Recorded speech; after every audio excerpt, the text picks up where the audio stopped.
The stories presented in this video are real, but we have changed the characters' names and altered images to protect their identities. The creator of this video is not an investigative officer. These narratives have been sourced from various internet platforms. Our intent is not to accuse or target anyone in particular. Thank you for understanding.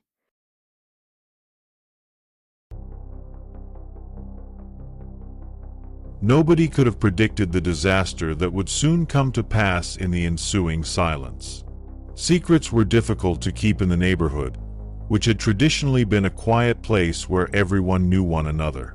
However, a sinister secret that would destroy the appearance of peace and leave a bloody trail in its wake was about to come to light as the winter wind howled outside. Welcome to True Crime Stories Hub, your daily source for gripping true crime documentaries. Don't forget to like, subscribe, and hit the bell icon so you never miss an intense and shocking new family betrayal stories only here at True Crime Stories Hub.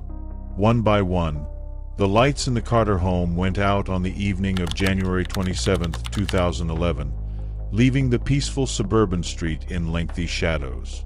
The narrative takes place in a neighborhood in Brooklyn, New York, where the houses are near to one another and the lawns are immaculate.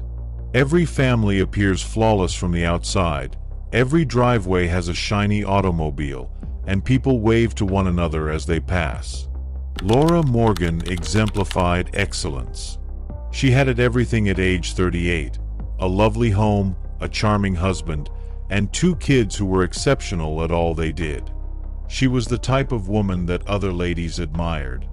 She was usually smiling and well-groomed. Richard Morgan, her spouse, was a prosperous corporate attorney who put in a lot of overtime and frequently traveled for work. Laura, who was left to run the home alone, had become used to his absences. She spent her days doing yoga, volunteering for charities, and going out to coffee with other local wives. On the inside, though, Laura was lonely. She started to feel the effects of spending so much time alone in a house that was too large and too silent. She missed the thrill and fire that used to drive her existence. Richard had grown aloof and more preoccupied with his work than their union. With the exception of the one thing she most desired, affection, he gave her everything she could ever ask. Laura first became aware of Emily Carter, the lively and gregarious daughter of their next-door neighbors, when Richard was on one of his frequent business trips. Laura found the energy Emily carried with her, which she brought home from her summer at college, to be intoxicating. Emily was youthful, carefree, and vibrant, much as Laura used to be. Laura started to experience desire, something she hadn't felt in years, as they spent more time together. Emily had her entire life ahead of her at the age of 22. She had come home for the summer to consider her options while attending an upstate college to study art. James and Anna Carter, Emily's parents, had lived next door to the Morgans for as long as Emily could remember, and they had always been close. She had always been treated with kindness by the Morgans, and she looked up to them, particularly Laura, who seemed to have it all worked out. Emily initially viewed Laura as a mentor with whom she could share her concerns, goals, and future with. However, Emily's perception of Laura changed as they spent more time together.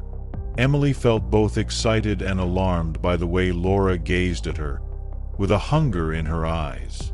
Then that happened one evening. A line that could never be uncrossed was crossed by what began as an innocent friendship. Ambition has always been a part of Richard Morgan's personality. He had risen through the ranks of the company, giving his family a comfortable and opulent lifestyle. However, sacrifice accompanied success. His marriage suffered as a result of his job's increasing demands on his time. Laura had changed, and he could sense it by the way she avoided his contact and appeared aloof and preoccupied. However, he persuaded himself that it was only a phase and that they would overcome it. He was unaware of the extent of the situation's demise. Emily was the daughter of James and Anna Carter, who were proud of her. They were ecstatic to have her home for the summer because she had always been the source of their happiness. They never questioned the time she spent with Laura and had complete faith in her. After all, they had known and respected Laura for years, and she was their friend. However, as the weeks went by, Anna started to see minor adjustments in Emily. She appeared agitated and preoccupied. Unaware of the true nature of Emily's relationship with Laura, Anna blamed it on the demands of college life. Laura Morgan saw Emily Carter for the first time on a sunny spring day. Everyone appeared to be outside taking in the sun as the neighborhood came alive with the warmth of the season. Laura saw Emily while taking her daily afternoon stroll. She was reading a book while seated on the stairs of her parents' home. Since Laura had last seen Emily, Emily had matured greatly. She was no longer the little girl who rode her bike around the neighborhood. She was now a young lady, self-assured, attractive, and able to light up the entire street with her grin. Emily looked up and met Laura's eyes as she waved as she went by. Talking on how nice it had been to see the sun again and how the winter had been, they exchanged a few courteous comments. However, there was more to their discourse, a spark of connection that ignited between them. Laura accepted Emily's invitation to sit with her on the stairs, and they conversed for what seemed like hours. Laura told tales about her life, her family, and her hardships, and Emily talked about her college years, her aspirations, and her worries. Laura was amazed by the ease with which they interacted. It had been a while since she had experienced such a connection.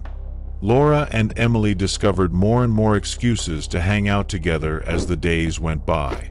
They would sit in the backyard with a glass of wine, go for long walks, or meet at the local park. They became closer with each encounter, and the casual discussions quickly evolved into something more profound. Neither of them could deny the tension that existed between them. Being around Emily made Laura feel alive, something she hadn't felt in years. Emily, however, was attracted to Laura's self-assurance and maturity. Laura possessed all the qualities Emily valued: elegance, knowledge, and a sense of mystery.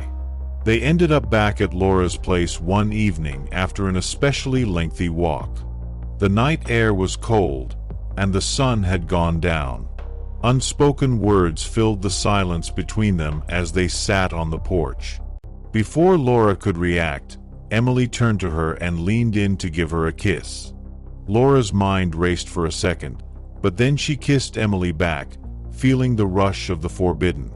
Their rendezvous were clandestine after that night, including whispered words and stolen moments. Even though they were aware that what they were doing was wrong, it was nonetheless thrilling. The excitement of it all, the danger, the secret, and the passion she had long missed enthralled Laura. The intensity of their affection engulfed Emily as well. Enticed by the novel world Laura had introduced her to, they concealed their affair, taking care to prevent anyone from figuring out what was going on. Before meeting Emily, Laura would drop her kids off at school and wait for Richard to depart for work. They shared their stolen moments together, far away from prying eyes. Every kiss, touch, and look was risky, but that just added to the excitement. These times spent with Emily were like a narcotic to Laura. The thrill of being wanted, of escaping the confines of her ideal existence, was too much for her to handle. As a result, the romance went on, getting deeper every day and guiding them both in a direction they could never go back to. Things had begun to shift by the summer of 2010. Richard Morgan, who had always been so preoccupied with his work, started to observe the minor changes in his wife's conduct. He had married a different Laura. Her formerly friendly and inviting grin appeared forced, and she was aloof and preoccupied. She was out of the house more often, usually with evasive excuses about running errands or seeing friends.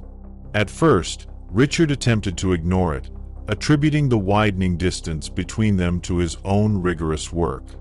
However, a persistent suspicion began to grow. Richard discovered Laura sitting by herself in the dimly lit living room one evening after returning from an extended business trip. Her eyes were far away, as if she were deep in contemplation. She dismissed his question about what was wrong, saying she was simply exhausted. Richard, however, was wiser. The tension and uneasiness that had developed between them were palpable to him. There was a problem, but he was unable to identify it.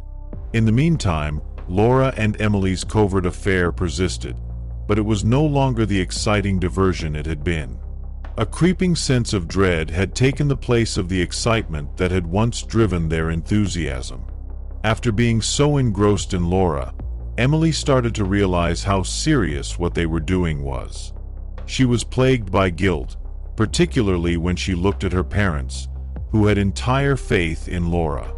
The excitement of the forbidden was evaporating, and she recognized that what they were doing was wrong. One hot July afternoon was the tipping point. Emily ended the affair because she could no longer live with the guilt. She realized she needed to cease the restless nights she had spent struggling with her conscience. She made plans to meet Laura in their favorite location, a quiet area of the local park, away from prying eyes. Emily was obviously nervous when she got there. She was having trouble finding the perfect words, and her hands were shaking.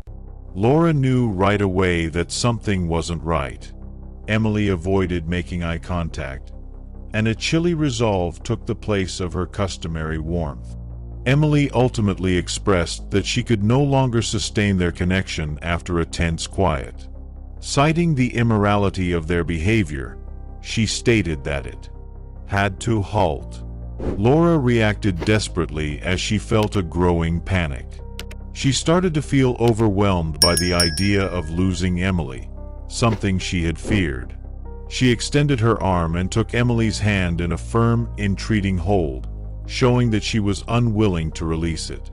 Laura was clearly afraid of going back to the loneliness and emptiness she had known before Emily entered her life. Even though Laura was desperate, Emily persisted in her resolve, knowing that stopping the affair was the proper thing to do, despite the internal conflict it caused. She made an effort to distance herself by highlighting how their connection was hurting them both. But because she felt compelled to keep what they had, Laura wouldn't let go.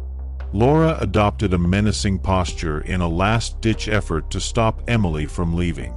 She threatened to tell everyone, including Emily's parents and Laura's husband Richard, about their relationship if Emily left. This stern ultimatum, which would leave Emily with nothing, highlighted Laura's desperate attempt to keep the person who had grown essential to her.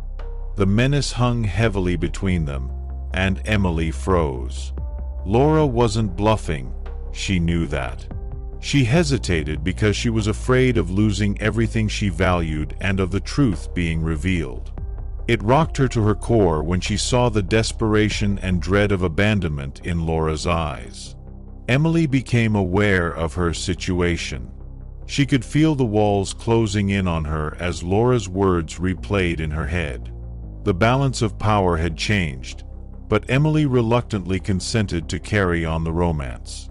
Once based on reciprocal desire, the relationship had devolved into a power struggle, with Laura now in the lead.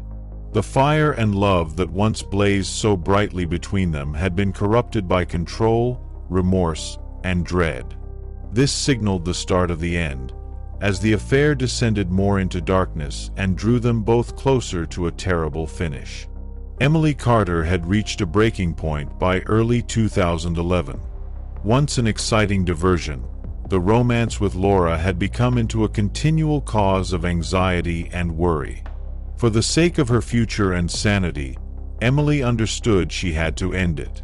Laura no longer felt alive, but she had begun dating a new man from her college who gave her a sense of purpose. She felt secure, normal, and free of the weight of secret that had held her down for so long when she was with him. Emily distanced herself from Laura as she became more involved in this new romance. She avoided seeing Laura altogether and stopped returning her calls and texts. Emily's choice was irrevocable. She had to leave Laura's poisonous hold on her and move on with her life. But Laura's fascination increased as Emily grew more distant. Laura noticed Emily's transformation right away. The indicators were obvious. Emily's abrupt lack of availability, her coldness, and the way she talked less and less about their future together. Laura started to become paranoid. The idea of losing Emily was intolerable, and she could feel her sliding through her fingers. Laura had used Emily as her secret, her thrill, and her escape.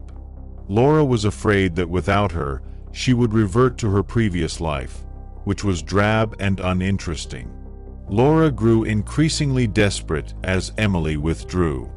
She began unexpectedly visiting Emily's home in an attempt to see her and rekindle that bond.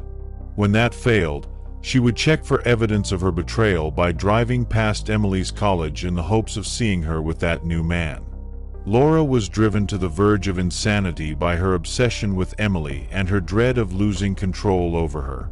The tension between Laura and Emily peaked on that chilly January 26th day. Emily was left alone at home when her parents, James and Anna Carter, left for the day. Laura was aware of this and viewed it as her final opportunity to speak with Emily. The idea of Emily moving on without her and being replaced by someone else was too much for her to bear any longer. Laura was thinking about what she would say and how she would persuade Emily to stay with her as she drove to the Carters' house. Tension was high in the air as Laura arrived. Laura's unexpected arrival startled Emily, and the discussion soon became heated. In a frantic, intense attempt to figure out why Emily was abandoning her, Laura demanded answers. Firm in her resolve, Emily made it apparent that their affair was finished in an attempt to put a definitive end to it. Laura, however, was unable to accept it. Her fury escalated into rage, and her despair into anger. The altercation became unmanageable. Laura was so overcome by her feelings that she was unable to control them. She lunged at Emily in a fit of unrestrained rage. It was a short but fierce battle. In a blind fury, Laura put her hands around Emily's neck and squeezed as hard as she could. Emily made an effort to resist, but Laura's hold was too firm and unyielding. Emily's body went limp in a matter of moments, and her eyes lost their vitality. Laura was in disbelief as the truth of what she had done started to set in. She could not understand the horror of what she had done, so she stood there, shaking, looking at Emily's dead body. Immediately, panic struck. Laura was aware that she needed to hide her identity and make it appear as though it wasn't what it was. A heartless murder. She hurriedly cleared the premises of any evidence of her presence, making it appear as though a heist had gone awry. She left Emily's body behind in the hopes that it would distract the police, stole a few belongings, and ran away. The following day, the sound of Anna Carter's cries rocked the peaceful neighborhood. When she got home, she discovered her daughter's motionless and cold body on the floor of the living room. There was chaos in the scene. The room was littered with broken glass, overturned furniture, and emptied drawers. But Anna didn't notice any of that. Her beloved daughter Emily was lying there motionless, and that was all she could see. Anna called the police right away, her voice trembling with panic. It was immediately apparent to the initial responding officers that they were facing more than a straightforward heist. The scene's violence and the obvious evidence of a struggle suggested something much darker. In order to piece together the circumstances leading up to this fatal moment, detectives searched the residence for clues as the inquiry got underway. Detective Haley Miles, a seasoned investigator renowned for her sharp intuition and unwavering quest for the truth, was given the case 2 months after Emily's passing. Detective Miles recognized there was more to the story than a straightforward burglary gone awry as soon as she entered the investigation. Despite the chaos at the crime scene, several aspects didn't line together. The ransacking seeming spontaneity felt contrived, too planned in its sloppy manner. She had years of experience and was able to spot the tiny clues that frequently indicated a more sinister motivation. Examining the original reports again and carefully going through the material gathered at the scene, Detective Miles started her inquiry. At first, the hypothesis of a failed break-in was the main focus, but as she examined more data, her suspicions increased. The way the scene had been damaged was inconsistent, and Emily's murder seemed to indicate something far more intimate than a simple heist. As a murderous technique, strangulation was personal and motivated by intense feelings of rage, passion, and despair. Miles could see that Emily's death was not a senseless act of violence. Detective Miles started interviewing everyone who had interacted with Emily in the days preceding her death as part of her inquiry. One of the people called in for interrogation was Laura Morgan, a neighbor and close family friend. Laura expressed her shock and grief over Emily's untimely death while posing as the worried and encouraging neighbor.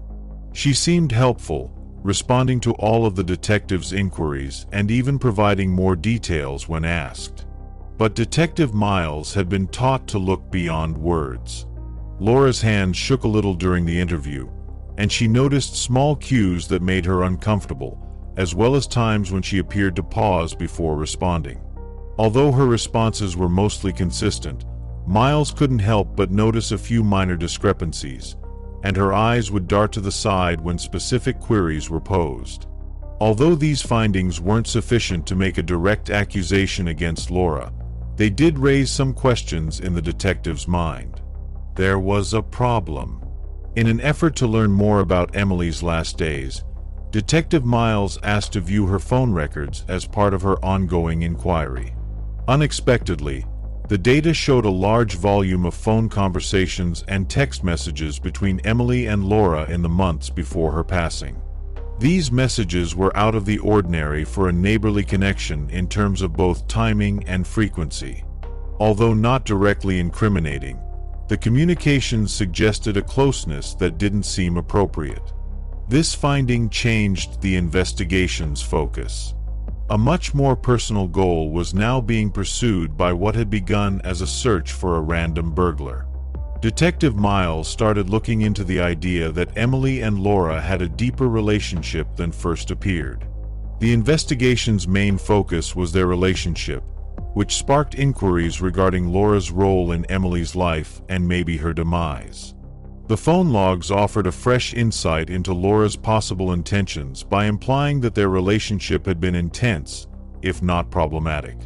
Laura became much more prominent as a figure of interest after this disclosure, which further complicated the case. The forensic examination of the evidence gathered from the crime scene was finished as the inquiry went on. One particular finding, a minor but important one, jumped out. The material from a Lauren garment matched the fibers discovered on Emily's body. Despite being circumstantial, the evidence was an important component of the puzzle. Although the fibers alone did not establish guilt, they did establish a connection between Laura and the incident that made it difficult to ignore. Detective Miles increased her attention on Laura because she was aware that this discovery might hold the secret to the truth. A more complete examination of Laura's alibi and her activities on the day of the murder was made possible by this additional piece of evidence. In an effort to uncover new links between Laura and the crime, Miles started re-interviewing witnesses and obtaining more forensic evidence. With every new piece of evidence, the case was gradually coming together and encircling Laura. Even though the fibers were only one piece, when paired with the phone logs and Laura's dubious actions, they created a picture that was getting harder to deny. When a local teen came forward with a shocking piece of information on May 25th, the inquiry took yet another important turn. The witness stated that on the afternoon of Emily's death, she saw Laura leaving the Carter home. Although the teenager's testimony was initially unconfirmed, this sighting put Laura at the scene of the incident, which was consistent with the mounting evidence that Laura was involved. Detective Miles used a methodical approach to the witness, verifying the veracity of their story by comparing it with additional evidence. There was no apparent reason for the witness to lie, and their account was consistent. The case against Laura was significantly enhanced by this additional testimony. An eyewitness statement, phone records, and forensic evidence were combined to create a convincing story that implied Laura had been there as Emily was dying. Detective Miles understood that Laura would eventually have enough to make an arrest since the walls were closing in on her. Detective Haley Miles sought and secured a search warrant for the Morgan residence in light of the growing evidence against Laura Morgan. The crew carried out a thorough search, looking in every area of the property for any evidence linking Laura to Emily Carter's murder. An important piece of evidence surfaced throughout the hunt. A piece of Emily's necklace, hidden among Laura's possessions. It was a damning revelation. Emily's parents attested to the fact that the necklace was a unique item that Emily had worn often.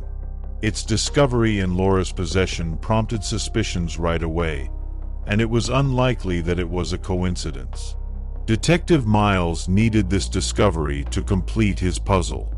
In a manner that was difficult to express, the necklace connected Laura and Emily intimately. Laura was taken into custody on suspicion of murder right away.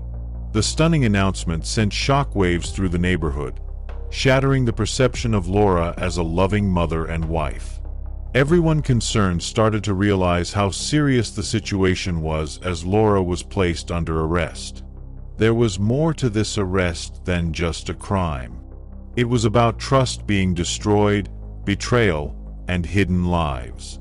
Laura Morgan was officially charged with first-degree murder following weeks of investigation and evidence collection. Given the alleged premeditation of the offense, the prosecution deemed the charge to be serious.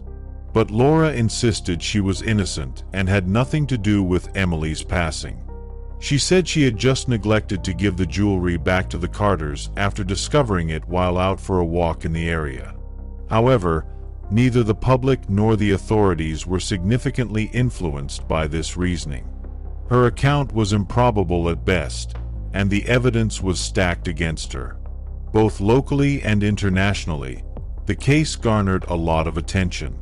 The notion that a suburban housewife might be complicit in such a heinous act both fascinated and appalled people. On the day Laura was charged, the courtroom was crowded with media and bystanders who wanted to see the woman who had transformed from an exemplary citizen to a suspected killer. There was a lot of excitement before Laura Morgan's trial started. With the help of a skilled and tenacious team, the prosecution made a strong case that vividly described the events leading up to Emily's death. They emphasized Laura and Emily's affair, highlighting Laura's increasingly possessive and obsessive behavior in the weeks leading up to the murder. The timeline presented by the prosecution demonstrated how Laura's fear of losing control over Emily and her jealousy had led her to do the unimaginable. A key component of the prosecution's case was forensic evidence. Laura's culpability was demonstrated by the fibers discovered on Emily's body, the phone logs, and the eyewitness accounts. The last nail in the coffin was the jewelry that was found in Laura's possession. In order to further illustrate Laura's pathological attachment, the prosecution contended that she had preserved it as a perverted souvenir of her relationship with Emily. The defense found it difficult to refute the overwhelming evidence as the trial progressed. Laura's denials of guilt appeared more and more flimsy in light of the prosecution's thorough and incriminating evidence. Every fresh piece of evidence strengthened the prosecution's case during the heated trial. The jury, which was composed of regular people, listened carefully, their expressions becoming more solemn as the case went on. The jury returned a unanimous decision following weeks of testimony, evidence presentation, and tearful courtroom moments. Laura Morgan was convicted of murder in the first degree. As the decision's weight descended upon the courtroom, the verdict was given with a sense of finality. As the sentence was read, Laura's face stayed stern. Life in prison with no chance of release. Given the seriousness of her offense, the sentencing guaranteed her a life sentence in prison. Many people found closure with the verdict, especially Emily's family, who had suffered for months after her passing. But it also left a community to deal with the fallout. Laura's years of maintaining a flawless facade had now been irrevocably destroyed. Once peaceful and tight-knit, the neighborhood was left in chaos as locals struggled to comprehend that someone they believed to be familiar could be capable of such violence. The neighborhood was still in shock in the days after the decision. The Morgans had exemplified suburban prosperity. Richard, the successful lawyer, and Laura, the ideal housewife. That image was now permanently damaged. Unable to handle the gravity of what had transpired, Richard Morgan filed for divorce and left the area.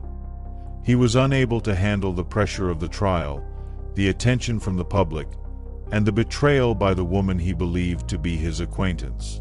The Morgan family, as the neighborhood had known them, ended with his departure. The neighborhood was left to pick up the slack. People started talking about the case a lot and making assumptions about what could have pushed Laura to such extremes. Some said it was just an example of someone losing control, while others suggested it was the burden of keeping up her ideal life. Whatever the cause, the case turned into a warning, a reminder that no one's life is as ideal as it appears. One could only speculate about the intricacies Detective Haley Miles had uncovered as the case faded from the news. Dark truths hidden beneath the surface of suburban life were revealed by what started out as a regular investigation into a robbery. Was it possible to prevent Laura Morgan's spiral into madness? Or did her infatuation with Emily make it inevitable? It is possible that Emily would still be alive if Laura had taken a different route. Was there ever a moment when things may have gone differently? Or was this catastrophe predetermined to occur? Laura's story serves as a reminder that there may be evil lurking behind every closed door. We now have to ask ourselves, what other secrets are still hidden in the quiet neighborhoods around us, as Laura serves her life sentence? To ensure you don't miss any of our true crime stories, kindly subscribe to our channel. There are several stories of regular lives devolving into pandemonium. Tales where secrecy and obsession lead to the ultimate demise. Check them out, please.